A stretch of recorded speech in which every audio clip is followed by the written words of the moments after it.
मसीही नमस्कार। मैं आशा रखते हैं आप सब लोग बहुत अच्छे होंगे। सो आइए आज का हम परमेश्वर के वचन से मनन करने के लिए आप देख सकते हैं बहुत लोग आज इन दिनों में नाना प्रकार की चिंताओं में, बीमारी में, पाप में, श्राप में डूब करके बहुत ही दुख उठा रहे हैं, पर दुख का निवारण के लिए रास्ता ढूंढ रहे हैं।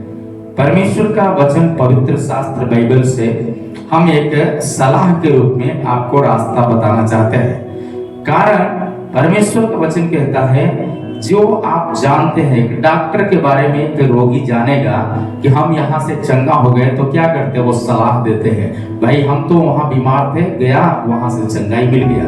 तो उन्होंने क्या किया, एक सलाह बताया, और जब वो भी जाते वो चंगा हो जाते तो दूसरों को बताते हैं। वैसे ही हम सलाह रूपी इस परमेश्वर का पवित्र शास्त्र बाइबल से हम देखेंगे नीति वचन का पुस्तक। जब आप पढ़ेंगे नीति वचन का पुस्तक 4 अध्याय हमें 20 से 22 तक, तो इसमें स्पष्ट तरीका से हम देख सकते हैं परमेश्वर चंगा रहने का कारण है।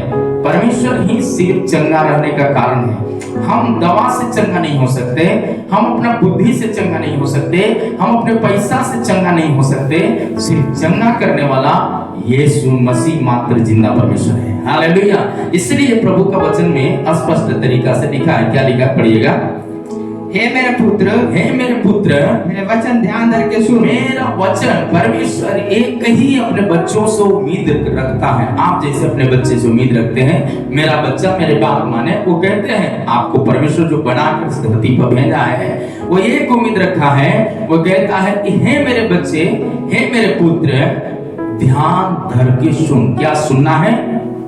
और अपना कान मेरी बातों पर लगा। अपना बीमारी पर नहीं लगाना, अपना बिगड़ा हुआ भविष्य नशा के ऊपर नहीं लगाने की बात है, परंतु ध्यान दे के परमेश्वर की बात अर्थात वचन की ओर कान लगाना है।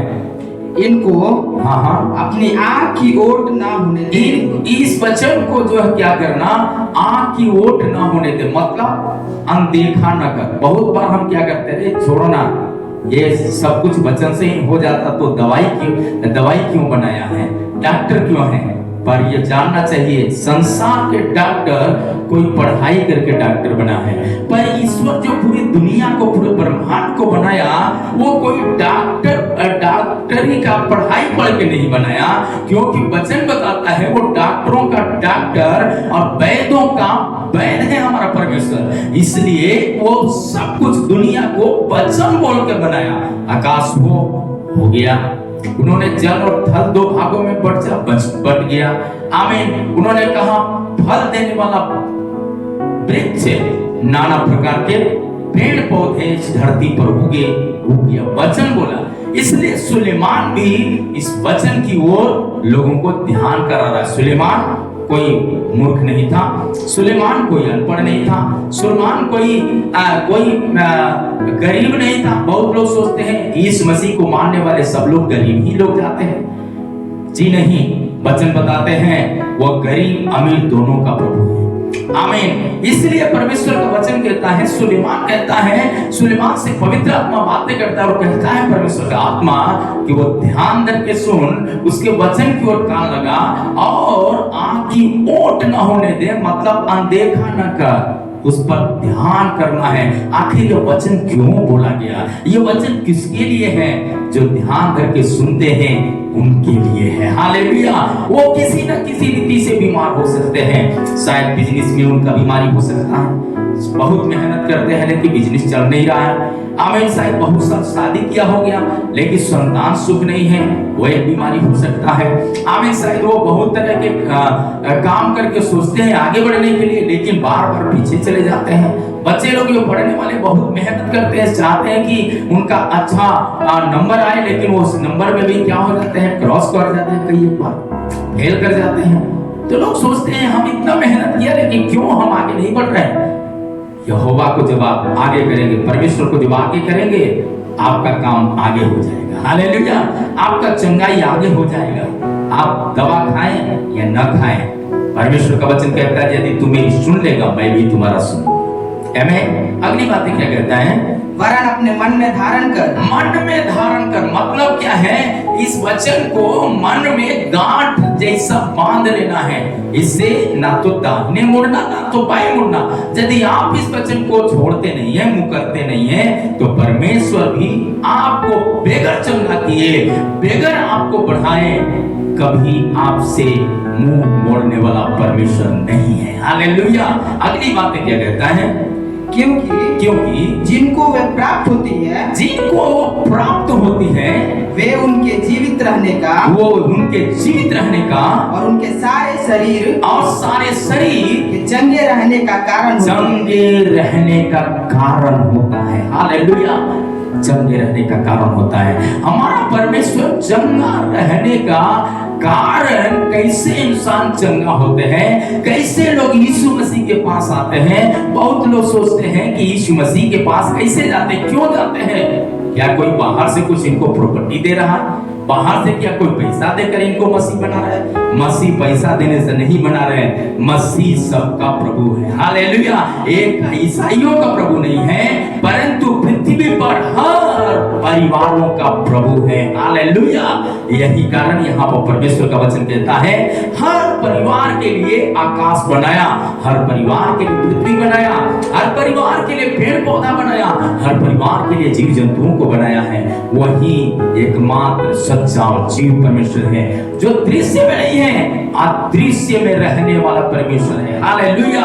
इसलिए प्रभु का वचन साफ शब्दों में है, जब हम पढ़ेंगे तो वहां पर स्पष्ट तरीका से वो बातें कहता है। क्या कहता है? यूहन्ना रचित सुसमाचार का पुस्तक है 1:1 में लिखा है, आदि में वचन था, आदि में वचन था और वचन परमेश्वर के साथ था, वचन परमेश्वर के साथ था और वचन परमेश्वर था। वचन से पूरी दुनिया को बनाया वही परमेश्वर अपना वचन भेजकर अपने दासों को ये काम दिया कि जब तक मैं बादलों पर पुनः कलीसिया को लेने के लिए न आऊं, तब तक जो तुम्हारी आंखें जो देखी है, कान ने सुना है, उसको तुम क्या करना? जगत के छोर तक गवाह के रूप में पहुंचा देना।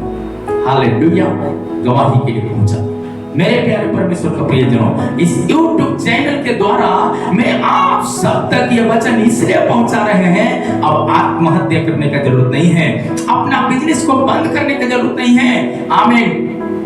नशा में दीवाना होने का जरूरत नहीं है। जब दीवाना ही होना है तो परमेश्वर में होने की जरूरत है। हालेलुया। आप अपना विश्वास में दीवाना होने की जरूरत है। आमीन। जब ऐसा विश्वास में रहेंगे, विश्वास मसीह का जब आपके अंदर आएगा, तो जो आत्मा मसीह के अंदर काम किया, जो मृतकों में से जिलाया, आप में यदि बसेगा तो आपका नश्वर देहों को और नश्वर कामों को भी विजय में बदलने वाला परमेश्वर है। हालेलुया। ये इसी कारण परमेश्वर का वचन साफ शब्दों में कहता है। वचन क्या है? वचन परमेश्वर, वचन परमेश्वर है। और इस वचन को यूहन्ना 1:12 में लिखा है। जी। परंतु जितनों ने उसे ग्रहण किया, केवल मसीह लोग नहीं। यानी लोग कुछ सोचते हैं क्या है, मसीह को मानने वाले सब ईसाई हैं? ईसाई नहीं है, अधिक आमीन। वो मानव जाति है और मानव ही रहेंगे। हालेलुया। वो गोरा है तो गोरा रहेंगे, काला है तो काला रहेंगे। किसी का नाम राकेश है तो मसीह को ग्रहण करने के बाद नाम भी राकेश रहता है। हालेलुया। जो नाम है नाम वही है, पर काम में परिवर्तन हो जाता है। शायद उनका काम झगड़ा करने वाला होगा, शायद मुंह से गाली बोलने वाला होगा, खैनी खाने वाला होगा, दारू पीने वाला होगा, माता पिता का आज्ञा नहीं मानने वाला होगा। वो क्या कर लेते हैं, जब जान जाते हैं सच्चाई, तो परमेश्वर का भी भय मानते, अपने लोगों का भी भय मानना सीखते हैं। हालेलुया। और वो व्यक्ति क्या करता है? सरकार का भी भय मानता है। हालेलुया। क्योंकि सरकार को भी बैठाने वाला परमेश्वर है, जो आमीन हमारे लिए और आपके लिए दिया है। मेरे प्यारे परमेश्वर का प्रिय लोग, इसलिए प्रभु का वचन कहता है हम मानना ही है तो स्वर्गीय सरकार का भय माने। क्या कहता है? जितनों ने उसे ग्रहण किया, चाहे लड़का हो, लड़की हो, बूढ़े हो, जवान हो, आमीन, बहन हो, चाहे भाई हो, आमीन, यदि इस वचन को ग्रहण करेंगे तो आमीन आप परमेश्वर का संतान हो जाते हैं। और जब परमेश्वर का संतान हो जाएंगे तो कोई बाप अपना बेटा को दुख में रहना देखना नहीं चाहता है। वो यही चाहता है कि उसका बेटा उससे बढ़कर के आमीन बढ़कर के बुद्धिमान बन जाए, बढ़कर के ज्ञानी बन जाए, बढ़कर के समर्थवान बन जाए, बढ़कर के भला व्यक्ति हो जाए। हालेलुया। हमारा परमेश्वर भला करने वाला परमेश्वर, उस परमेश्वर को यदि हम आदर करना जानेंगे तब जानेंगे जब उसकी सच्चाइयों को समझेंगे। आगे क्या कहता है यूहन्ना 3:16 में? जी, क्योंकि परमेश्वर ने जगत से ऐसा प्रेम परमेश्वर ने संसार से ऐसा प्रेम किया कि उसने अपना इकलौता पुत्र दे दिया। हालेलुया। परमेश्वर हमसे आपसे इतना प्रेम किया कि अपना इकलौता, आपका एक भाई है, आप सोच के देखिए, और आपका भाई आके बोलता है भैया 2 दिन के लिए, 1 हफ्ता के लिए घर जा रहे थे, नहीं ट्यूशन है तो पढ़ाई है तो छुट्टी है, वो जाएगा तो खाना इसको ये ठीक नहीं है, वो ठीक नहीं है, वो खाना खाएगा, आप कितना इसके लिए परेशान होना पड़ेगा, इसलिए नहीं चाहिए, ऐसे बोल के बहाना बना के छोड़ देते हैं। लेकिन परमेश्वर हमें बचाने में कोई बहाना नहीं बनाया, आपको बचाने में कोई बहाना नहीं बनाया। आज किसी बच्चे को खुजली हुआ है तो उसका माता पिता बोलते नहीं उससे दोस्ती नहीं करना, कारण उसको खुजली हुआ है, जाएगा तो तुमको भी खुजली पकड़ लेगा। आमीन। वो बड़ा बच्चा अच्छा नहीं है, उसके साथ बैठेगा तो क्या हो जाएगा, तुम भी जुएड़ी बन जाएगा, ऐसे लोग बोलते हैं। लेकिन हमारा परमेश्वर इतना प्रेम किया हम सारे मानव जातियों से जो उन्होंने एक लौता पुत्र को धरती पर भेज दिया। किस लिए भेजा? आगे लिखा है जी, ताकि जो कोई उस पर विश्वास करे वह नष्ट न हो परंतु अनंत जीवन पाए। भेजने का मकसद यही था कि जो उस पर विश्वास कर ले वो नष्ट न हो, अनंत जीवन पाए, मतलब मरे नहीं, अमर जीवन पाए। हालेलुया। शारीरिक मृत्यु के बारे में नहीं है, आत्मिक मृत्यु के बारे में है मेरे प्यारे परमेश्वर का बीज। जब आत्मा में मर जाते हैं तो इंसान के जिंदगी में बहुत तरह की बदबूएं उत्पन्न होता है। आमीन। एक दूसरे से डाह रखना, एक दूसरे का बुराई करना, चुगली करना, एक दूसरे के ऊपर आंख दिखाना, एक आमीन और क्या है, नशा में, नाना प्रकार के नशे में आदी हो जाना, अपनी बहन को बहन समझना, दूसरे के बहनों को क्या करते हैं, व्यभिचार की दृष्टि से देखना। बहुत लोग अपने भी लोगों को नहीं पहचान पाते हैं। उसका रीजन क्या है? क्योंकि वो मरा हुआ व्यक्ति के अंदर से क्या निकलेगा? बदबू निकलेगा। उनका बॉडी में बदबू, उनका काम में बदबू, उनका स्वभाव में बदबू निकलेगा। एक ही बदबू निकलेगा, क्या है? उनके अंदर जो है वही निकलेगा। खारा पानी है कुआं के अंदर तो खारा ही निकलेगा, मीठा नहीं निकलेगा मेरे प्यारे परमेश्वर। इसलिए प्रभु का वचन कहता है परमेश्वर का पुत्र को भेजने का मकसद ये था, वो उस पुत्र पर जो विश्वास करे उसका स्वभाव उस पुत्र के समान हो जाए। हालेलुया। आज्ञाकारी हो जाए, वो नष्ट न हो। आमीन। वो भेजा क्यों? हमें नष्ट होने देना नहीं चाहता था, इसलिए अपने पुत्र को हमारे लिए, आपके लिए बलिदान करके बचाया, क्योंकि ईश्वर को मारा नहीं जा सकता। ईश्वर मरता ही नहीं। वो हम अधर्मियों को सूली पर जब आप देखेंगे क्रूस पर तो हाथ फैलाया, दोनों हाथ फैलाया है। क्या किया? हाथ फैला दिया। इसीलिए हाथ फैलाया है मेरे प्यारे परमेश्वर का प्रियजनों। एक तो पहले हमें क्या करता है, स्वर्ग और पृथ्वी के बीच में एक गवाही उत्पन्न करता है, आप सीधे परमेश्वर की ओर देखना है। आमीन। और क्या है? उससे जो हम पाप में, खाई में गिरे हुए थे, आमीन, अधर्म में पड़े हुए थे, अधर्मी का हाथ को धर्मी का हाथ से मिला दिया, जोड़ दिया। इसका मतलब क्या हो गया? आमीन। हम पापी थे, अभी हमें पाप नहीं, स्वभाव धर्मी का आ जाता है। क्यों? क्योंकि हम एक अच्छे परिवार के साथ मिल गए। हालेलुया। अगली बात क्या कहता है, जब इसी वचन को पढ़ेंगे तो ये बात स्पष्ट तरीका से कहता है, इब्रानियों का पुस्तक 11 अध्याय का 6वां आयत में जी, और विश्वास बिना उसे प्रसन्न करना होना है। आप माने या न माने, जब विश्वास करेंगे तो आप जरूर आपका जरूरतें पूरी होगा और आपका भाग्य बदल जाएगा। आप भाग्य के लेकर ज्योतिषियों के पास जाते हैं। जब तक यीशु मसीह धरती पर नहीं आया तब तक ज्योतिषियों का काम था। आमीन। जब यीशु मसीह आ गया ज्योतिषियों का काम बंद हो गया। आमीन। यीशु ने कहा जगत की ज्योति मैं हूं, जो मेरे पीछे होकर चलेगा कभी अंधकार में नहीं भटकेगा। वो ज्योति है और वो ज्योतियों का बाप भी है। हालेलुया। आप ज्योति में चलना चाहते हैं तो आप उसके पीछे चलें, उसकी आवाज को सुने। विश्वास बिना प्रसन्न करना अनहोना है, क्योंकि परमेश्वर के पास आने वालों को विश्वास करना चाहिए कि वह है और अपने खोजियों को प्रतिफल देता है। सुनने वालों को विश्वास करना चाहिए यीशु आमीन स्वर्ग और पृथ्वी का महान जिंदा खुदा है। वो कब्र में नहीं है, वो कब्र में से तीसरे दिन जी उठा और उन्होंने कहा तुम्हें शांति मिले। सबसे पहला जब आप यकीन करते हैं, विश्वास करते हैं, इस वचन को ग्रहण करते हैं, आपका जिंदगी में बड़ी शांति आ जाते हैं, बरकत आना शुरू करते हैं और जो बीमारी से त्रस्त हैं उस पर विजय प्राप्त कर लेते हैं। जहां हार चुके हैं वहां जीत को प्राप्त कर लेते हैं। इसलिए प्रभु का वचन कहता है साफ शब्दों में, याकूब का पुस्तक में लिखा है 5 अध्याय का 16 आयत में लिखा है जी, इसलिए तुम आपस में एक दूसरे के सामने अपने अपने पापों को मान लो। अपने अपने पापों को मान लो। कुछ लोग क्या है, कुछ बोल दिया कोई तो घमंडी बन जाते, घमंड दिखाते हैं और एक दिखा देंगे हम। लेकिन यीशु मसीह वो दिखाने के लिए नहीं आया, एक चीज दिखाने के लिए जरूर आया। आमीन। घमंड भी एक पाप है।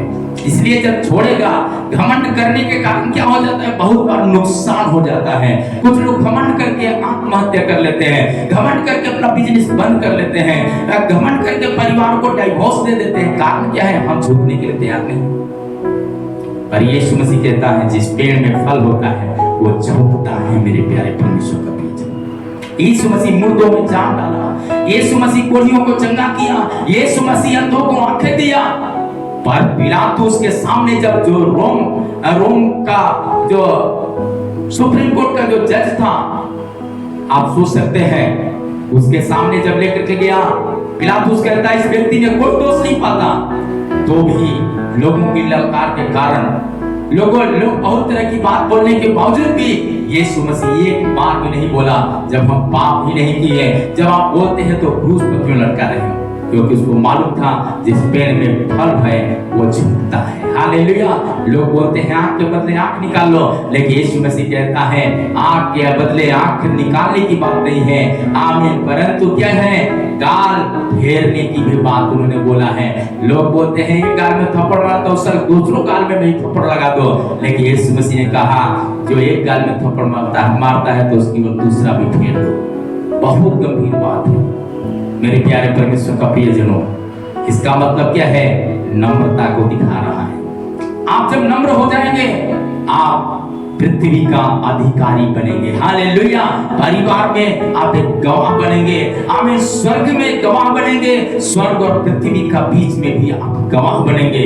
अपने आमीन समाज के लिए भी गवाह बनेंगे। परमेश्वर का काम कहता है। इसलिए मेरे प्यारे परमेश्वर का प्रियजनों, वचन कहता है आमीन। क्या कहता है 5 का जब हम पढ़ते हैं 16 आयत में तो बात लिखी हुई है जी, इसलिए तुम अपने आपस में एक दूसरे के सामने अपने अपने पापों को मान लो, अपने अपने पापों को मान लो और एक दूसरे के लिए प्रार्थना करो। एक दूसरे के लिए प्रार्थना करो। सिर्फ मानना नहीं है, दूसरे के लिए प्रार्थना करना। जो प्रभु को नहीं जानते हैं, जीवित परमेश्वर को नहीं जानते, अपने लिए मेरे पास गाड़ी हो जाए, मेरे पास बंगला हो जाए, मेरा बच्चा अच्छा नौकरी मिल जाए, मेरा घराना मेरा घर का जरूरतें पूरी हो जाए, सिर्फ ये नहीं है।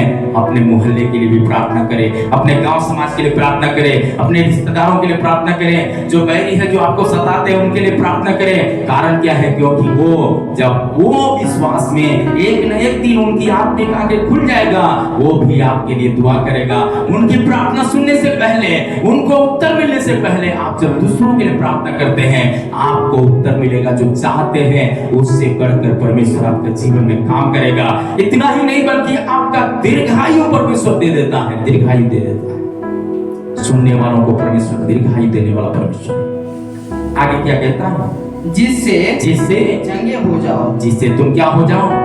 भले चंगे हो जाओ। मानने के कारण आप चंगे हो जाते हैं, मानने के कारण चंगे हो जाते हैं। और धर्मी जन की प्रार्थना के प्रभाव से बहुत कुछ हो सकता है। बहुत कुछ हो सकता है।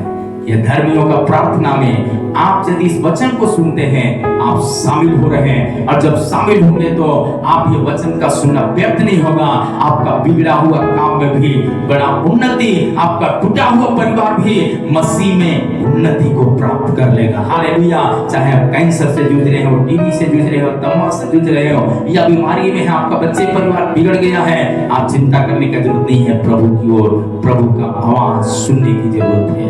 आमीन। परमेश्वर का वचन निर्गमन का पुस्तक 15 अध्याय का 26 आयत में लिखा है जी, यदि तू अपने परमेश्वर यहोवा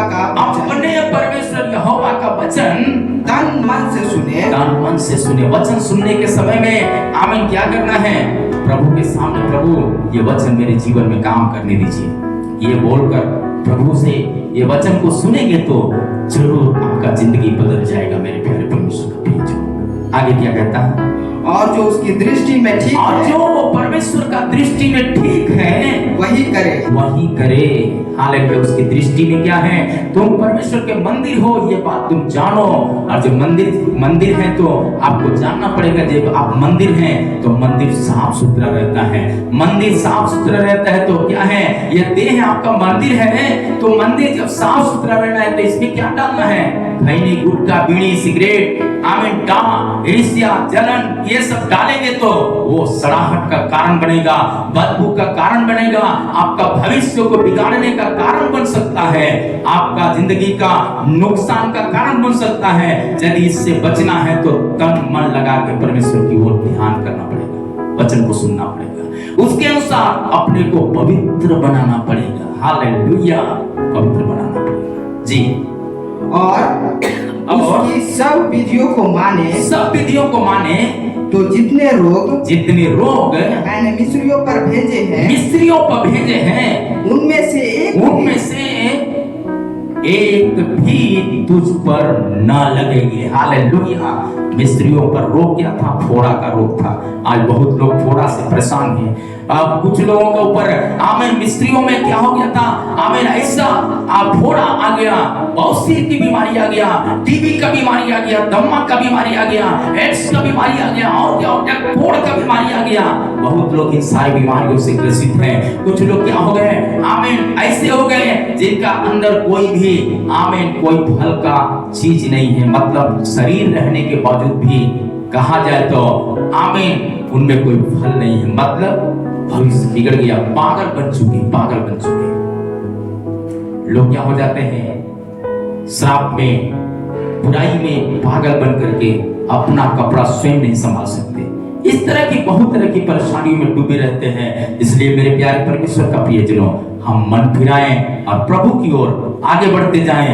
चंगा रहने का कारण यदि आप जानना है तो चंगाई का उद्देश्य यही है, जब सबसे पहले परमेश्वर के वचन को कदर करना सीखना। हालेलुया। पड़ोसियों को कदर करना सीखना, अपने बड़े अभिभावकों को आदर करना सीखना, और इतना ही नहीं, सबसे बढ़कर परमेश्वर को आदर करना सीखना है। यदि आप ऐसा सीखा तो आमीन आपके देह से पिता की इच्छा पूरी होना है। ये जानकर यदि परमेश्वर का मर्जी के अनुसार जीवन जिया तो आपका उम्र भी परमेश्वर बढ़ा देता है। हिजकिया राजा होने के बावजूद यशायाह का बात मान के कि तुम रोगी है, तुम मर जाएगा, ये बात उसके लिए बहुत बड़ा दिक्कत की बात था। वो सुनना नहीं चाह सकता था। कोई आप चंगे भले हैं, कोई आगे कहेंगे आप बीमार हैं, मर जाएंगे, आप क्या हो जाएंगे? गुस्सा हो जाएंगे। लेकिन राजा होने के बाद भी जब एक अंधे मने नपरिचित व्यक्ति से मिला, ऐसा व्यक्ति की गवाही जब सुना तो उन्होंने क्या किया? परमेश्वर के सामने घुटना टेका और रोने लगा। फिर परमेश्वर ने दोबारा यशायाह जैसे व्यक्ति को भेजा है और कहा तू चंगा हो चुका है, तुम्हारा उम्र बढ़ गया है, कितना दुगना, और क्या है? इतना ही नहीं, परमेश्वर दुष्ट को रौंद डालेगा। यदि आप सुनते हैं सताने वाले आपके सामने भस्म हो जाएंगे, ऐसा परमेश्वर का वचन कहता है। इसलिए आप डरने का जरूरत नहीं है। बीमारी भस्म हो जाएगा, गरीबी भस्म हो जाएगा, अंधकार की ताकतें भस्म हो जाएगा, उसकी सारा सिंहासन गिरा दिया जाएगा, बाइबल कहता है। इसलिए मेरे प्यारे परमेश्वर का प्रियजनों, हमें जरूरत इस बात का है, हम परमेश्वर का होकर जीना सीखे, परमेश्वर इन वचनों से आशीष देने पाए। आइए मेरे साथ प्रार्थना करें। धन्यवाद परमेश्वर आपका चरणों में आने के लिए, एक सत्य सुना हुआ एक अच्छा संदेश के लिए धन्यवाद। जितने लोग सुनते हैं प्रभु, उन सारे लोगों का जीवन आशीष से भरपूर हो जाए। जो दुष्ट आत्मा से पीड़ित हैं, बीमारी से पीड़ित हैं, अशांतिपन से पीड़ित हैं, प्रभु आपका वचन सुनते ही ये सारे से बाहर निकलने पाए यीशु के शांति नाम में। कोई प्रभु शादी किया, 18 साल 20 साल 19 साल हो गया, 7 साल हो गया, संतान सुख नहीं है, तो प्रभु ये वचन सुनते ही प्रभु उनके जीवन में प्रभु संतान सुख मिलने के लिए हम प्रार्थना करते हैं। जो पढ़ लिख कर बच्चे बेरोजगार बैठे हैं प्रभु, ये वचन सुनते ही उनका भाग्य बदल जाए प्रभु, एक अच्छा नौकरी उनको मिल जाए। धन्यवाद देते हैं सब बातों के लिए। प्रार्थना सुनने के लिए धन्यवाद मांगते प्रभु यीशु के नाम से, आमीन आमीन। Thank you.